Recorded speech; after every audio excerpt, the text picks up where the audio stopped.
ఉన్నారా టచ్లో ఉన్నారా మీ వాళ్ళు బిగ్ బాస్ వాళ్ళు? ఎవరికి నేను టచ్లో లేను బ్రో.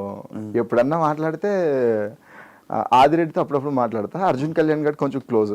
సో ఈ మధ్యన అది కూడా తగ్గింది. అంటే ఆడికి సీరియల్ స్టార్ట్ అయిన తర్వాత ఇంకా కలవట్లేదు. ఎప్పుడన్నా మనకొండ అది వెళ్ళినప్పుడు అయితే కలిసేటోని.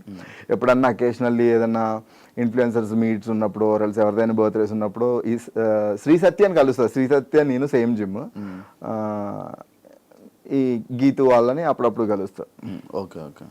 ఆ ఫ్రెండ్స్ ఆ బ్యాచ్ చాలా మెయింటైన్ చేయట్లే? లేదు బ్రో, నేను చెప్పాను కదా నేను అసలు పార్టీలకి వీటికి చాలా దూరంగా ఉంటాను. పార్టీ లేదు, బయట క్యాజువల్ టచ్. బయట తక్కువ మన పనులు ఏమనుకుంటే కదా కలుస్తా. కలిసిన నాకు ఎవరితోటి శత్రుత్వాలు ఏం లేవు. అందరితోటి నేను మంచిగానే ఉన్నా. ఎప్పుడన్నా మాట్లాడాలనిపిస్తే మాట్లాడతా.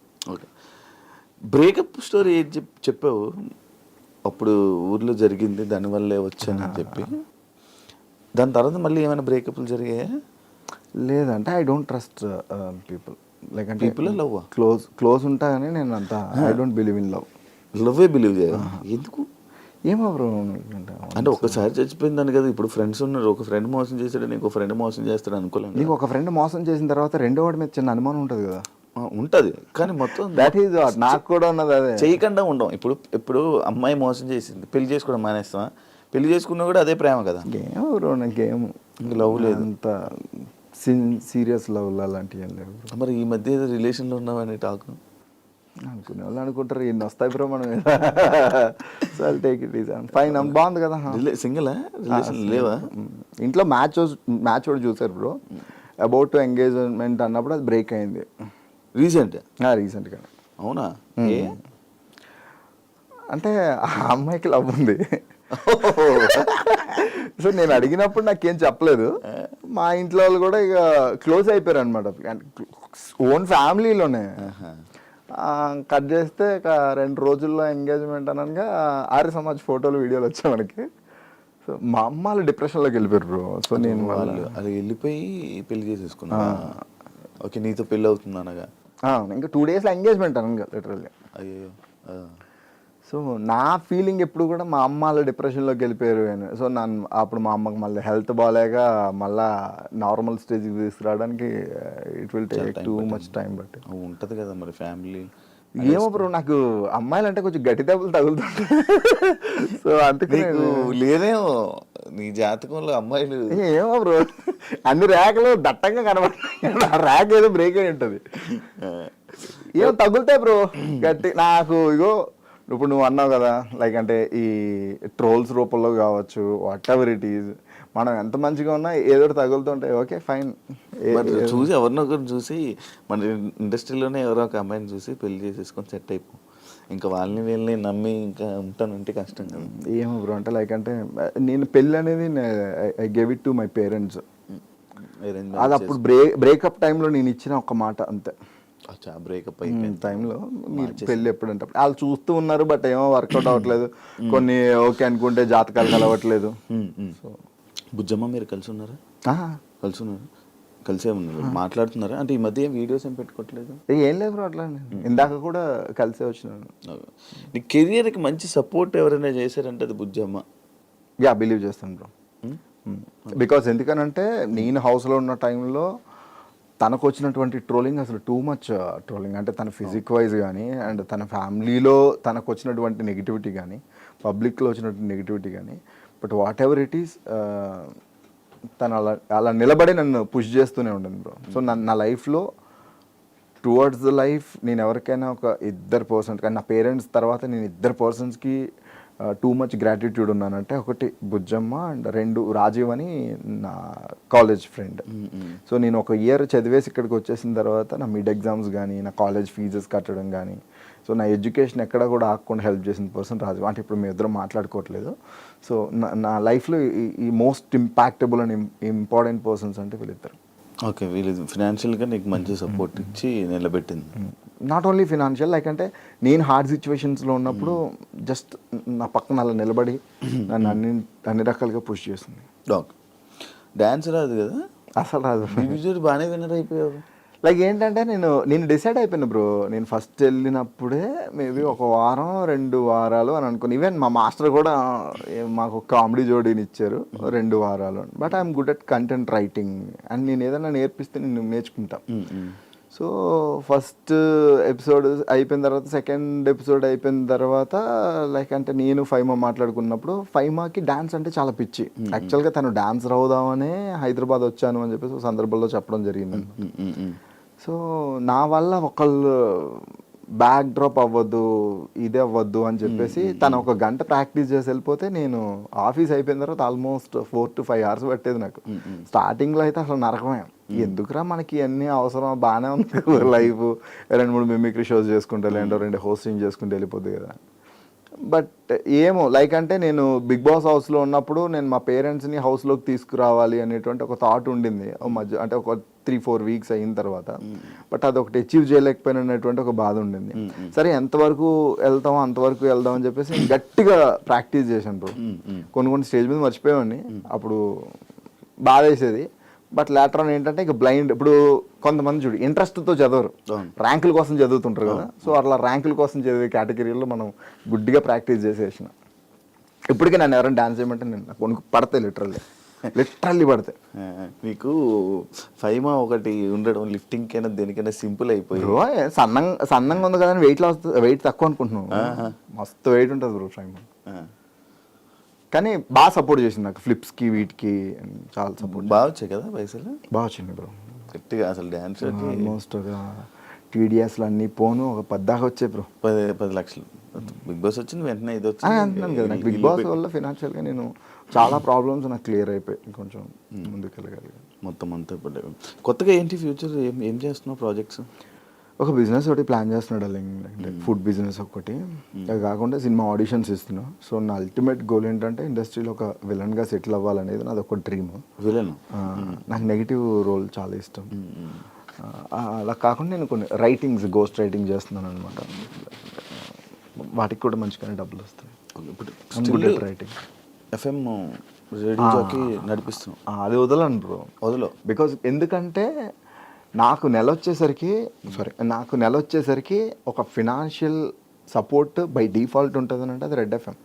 నాకున్న EMIలు కావచ్చు, నాకున్న పంచాయతీలు కావచ్చు, నెల వచ్చేసరికి అది ఒకటి పడిపోతుంది. సో సేఫ్ గేమ్ లిటరల్లీ డబ్బులతో.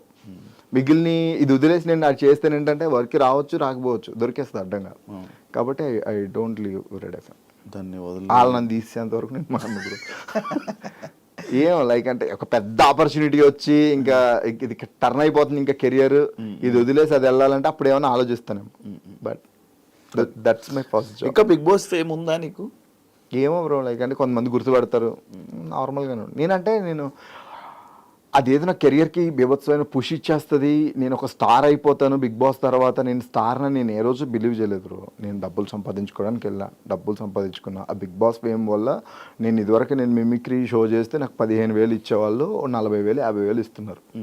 So I'm happy for. డబ్బులు రేట్లు అలా పెరిగి పేర్లు అడుగుతూ ఉంటాను, ఒక్కొక్క మిమిక్రీ ఒక్కొక్క వాయిస్ చేస్తాను. వస్తే వచ్చని చెప్తా, రాకపోతే రాదని చెప్పేసి. అల్లు అర్జున్ 100 ఏళ్ళు బ్రతకడానికి నువ్వు నీ తమ్ముడు ఏమైనా గుళ్ళు కట్టారా, బ్యాంకులకి కన్నాలేసారు. నీలాంటి వాడికి తమ్ముడుగా పుడితే ఎవడైనా 25 పోతాడు. నువ్వు అల్లు అర్జున్ అడగగానే ఆ డైలాగ్ చెప్తావు అనుకో. దాంతో మస్తు వైరల్ అయ్యాను బ్రో. దానివల్ల షోస్ వచ్చేది తెలుసు నాకు. ఏంటి రోజు జింగిడి దాదాగిరియా ఏంటి దొబ్బేస్తున్నారా, రే మొరగా నా ఫోన్లో ఛార్జింగ్ అయిపోయింది, రీఛార్జ్ చేయించో. కామెడీయా యాక్చువల్గా అంటే సినిమాలతో పాటు ఆయన వాయిస్ స్ట్రక్చర్ చేంజ్ అయితే వచ్చింది. చిరంజీవి గారు కష్టం వస్తుందో కార్పొరేట్ సిస్టమ్ వస్తుందో రమ్మను వెయిటింగ్. బాలకృష్ణ స్టేట్ అయినా సెంట్రల్ అయినా పొజిషన్ అయినా అపోజిషన్ అయినా నేను దిగినంత వరకే. Once I step in history repeat. Nagarjuna Shiva interview చాలా బాగుంది. శ్రీగారు కమ్ముకుంటున్న ఈ కారు చీకట్లో నేను మింగేశాయని విర్ర బీగుతున్నాయిరా. రే పోయిరవా, ఈ కారు చీకట్లని చీల్చుకుంటూ మళ్ళీ పుడతావురా భైరవా. సూపర్. మన సాయి కుమార్ గారు రులా మనిషిలో కూరుకుపోయిన బలం ఒక్కటే ధనం, ఎవరు ఆపలేరు. రిలాక్స్. రామచంద్ర గారు ఒక్కొక్కని కాదు షేర్ ఖాన్, 100 మందిని ఒకేసారి రమ్మను. పవన్ కళ్యాణ్ గారు వాస్తవానికి ఇల్లేమో దూరం, అసలే చీకటి గాఢ అంధకారం, రోడ్డంతా గతుకులు, చేతిలో లాంతర్ లేదు, కానీ గుండెల నిండా ధైర్యం ఉంది. ఆయన ముందు చేసావు ఎప్పుడైనా? లేదు, అంటే వర్క్ చేసిన టీంకి. ప్రభాస్ వీలైతే ప్రేమిద్దండు, పోయేదే ఉంది, మా అయితే తిరిగి ప్రేమిస్తారు. Voice too much. ఇది వరకు ఇంకా బాగుండేది బ్రో, ఇప్పుడు టూ మచ్ బేస్ అయిపోయింది. చెప్పాను కదరా ఇంత బేస్ అయిపోయింది, చాలా టఫ్ అవుతుంది ఇమిటేట్ చేసినప్పుడు.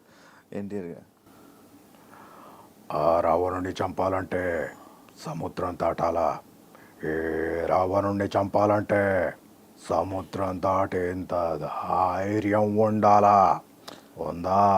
కాదు, ఒక్కొక్క డైలాగ్ తీసుకుని ఆ డైలాగ్ వల్ల వాయిస్ ఆటోమేటిక్గా అలా మారుతూ ఉంటుందా? అట్లా ఏం లేదు, ఏ డైలాగ్ అన్నా చేయొచ్చు. లైక్ అంటే కొంతమంది డైలాగ్సే ప్రాక్టీస్ చేస్తారు, నేను ఏంటంటే క్లాసిఫికేషన్ ఆఫ్ మిమిక్రీ అనమాట. అచ్చా, రవితేజ రాయ్ ఇంటి పేరు సేను, ఒంటి పేరు డాను, టోటల్గా మన అమితాబ్ బచ్చన్కి పెద్ద ఫ్యాన్. విజయ్ దేవరకొండ రే అమిత్, గలీజ్ మాటలు వస్తాయరా నాకు. ఆ ప్రీతి నాది, ఆ పిల్ల ఏదైనా అయితే I will be the most affected person. ఏంటనా ఇట్లా నాకు చేద్దాను. ఏంటి ఎంతమంది వచ్చారు? నా కోసమే. నాకు తెలిసి మీరు అందరూ నన్ను కొట్టడానికి వచ్చిన వాళ్ళు కాదురా. గొడవ స్టార్ట్ అయ్యాక దొమ్మిలో కలిసిపోయి దొరికిన వాడిని దొరికినట్టు కొట్టి తీటా తీర్చుకోవడానికి వచ్చిన వాళ్ళు కొంతమంది. సారీ బాస్, నాకు క్లారిటీ లేదు. బై మిస్టేక్ ఎవరినన్నా కొడితే ఏమనుకోదే. జోష్ టైంలో రీసెంట్గా నేర్చుకున్నావు అది? అదే ప్రాక్టీస్లో ఏమైందే పూజితాలి ఇట్లా ఉంటుంది. లైక్ అంటే విజయ్ వాయిస్, మహేష్ బాబు గారి వాయిస్ అండ్ చెయ్యి వాయిస్ కొంచెం సిమిలర్స్, షివరింగ్ డిఫరెన్స్ ఉంటుంది. నాని గారి వాయిస్ రాదు బ్రో, చాలాసార్లు ట్రై చేసా, బట్ ఆ బేస్ని పట్టుకోవడానికి అయితే ట్రై చేస్తున్నాను. ఎంసీఏలోనూ ఫిల్మ్ ఉంటుంది, పరిగెత్తి దాక్కునే దాన్ని జింక అంటారు, పరిగెత్తి వేటాడేదాన్ని పులి అంటారు. ఇట్లా ఉండే కానీ ప్రాక్టీస్ చేయాలి, లాట్స్ ఆఫ్ ప్రాక్టీస్ కదా. అంటే ఆయన మేనరిజం చాలా డిఫరెంట్, చాలా న్యాచురల్ ఉంటుంది. ఎస్జే సూర్య గారితో రీసెంట్గా ప్రాక్టీస్ చేసా. లైక్ సరిపోతా శనివారంలో ఉచ్చాయికి పోసుకోవాలని నన్ను అడుగుతాడేంటి సుధా వీడు, ఆడు ఉచ్చారే పోసుకోలేడా ఇట్లా ఉంటుంది. మురళీ శర్మ అలా వైకుంఠపురంలో వాల్మీకి అంటారా, వాల్మీకి నాన్న అని పిలు, నువ్వు కొన్ని జన్మలెత్తిన రామచంద్ర ఇంట్లో పుట్టలేవు. ఈ టోన్లో వెళ్ళిపోతుంది. రావురేమి పొద్దున్న లేస్తే పేపర్లో 1000 కోట్ల స్కాములు జరిగిపోతున్నాయి. ఇవి పట్టించుకోమంటారా, ఇలా విధానాలు పట్టించుకోమంటారా? మొన్న విజయవాడ పెళ్ళిలో క్లాస్ మచ్చినీళ్ళ కోసం ఎంత కూడా చేసాడు ఎరా, ఎవరికన్నా చూపించండి రా, అలా వదిలేకంటారా బాబు. రీసెంట్ సీతం బాగా సప్తగిరి వచ్చిందండి చిన్నారి పెళ్లి కూతురు, ఒరే ఆజామో ఆ బిర్యానీ తిని దానికి మామూలుగా ఉండదు. వచ్చేసావా అక్క, ఏదో చుట్టం చూపుగా పిలిచానక్క, ఆ మాత్రం దానికి వచ్చేస్తావా? నాన్ వేసిన ఆయనది కూడా కైండ్ ఆఫ్ సిమిలర్ ఉంటుంది. లైక్ అంటే ఒరే బాగా చదువుకోండిరా, గొప్ప వాళ్ళు అవ్వండిరా. బ్రెజిల్లో ఫారెన్ కంట్రీస్లో మీలాంటి బ్యాట్స్మెన్ కోసం చాలా మంది వెయిట్ చేస్తున్నారా. అలా పిచ్చోళ్ళ తిరగకండ్రా బాబు, బ్యాటింగ్ చేపల జోలికి వెళ్ళకండ్రా, వెళ్ళారంటే తాడు తీసేస్తాను రోయ్.